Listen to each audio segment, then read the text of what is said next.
La banque, son plus grand risque auquel on peut penser, c'est le risque de crédit parce qu'elle prête de l'argent. Donc, si elle prête de l'argent puis elle doit se faire rembourser, il y a un risque que ça n'arrive pas. Et puis, ça, c'est un grand risque dans une banque, vous pouvez le deviner. Mais il y a des risques également de marché.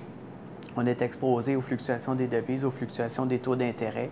Une des tâches très importantes qui est du côté plus de la trésorerie des marchés financiers, c'est de gérer l'appariement de la banque, c'est-à-dire de s'assurer que si les taux d'intérêt montent ou descendent, bien, on n'a pas une exposition là, qu'on a l'exposition qu'on veut au risque. On doit les gérer. Et puis également au niveau des risques de liquidité.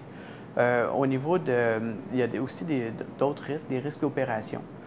Par exemple, ça peut être le risque qu'une bâtisse passe au feu, le risque que les systèmes informatiques flanchent. Ces risques-là doivent être gérés. Mais depuis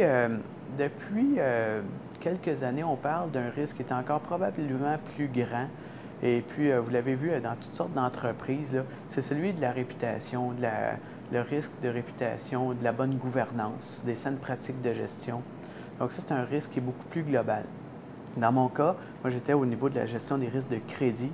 Un risque de crédit, c'est vraiment d'être en mesure parce qu'il n'y a rien dans une activité de finance ou dans le financement, là, on ne fait jamais rien sans risque. Alors, on prend des risques, il s'agit de savoir lesquels on prend. Puis, donc, le but, c'est de bien les mesurer, d'essayer de savoir quel est le niveau de risque, pouvoir accorder un taux d'intérêt ou aller chercher un rendement qui est en proportion.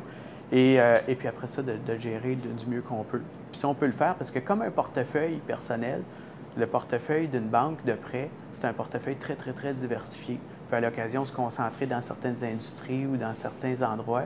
Et puis bien là, on peut le gérer tout comme un bon portefeuille de placement. La bonne loi de la diversification s'applique là aussi.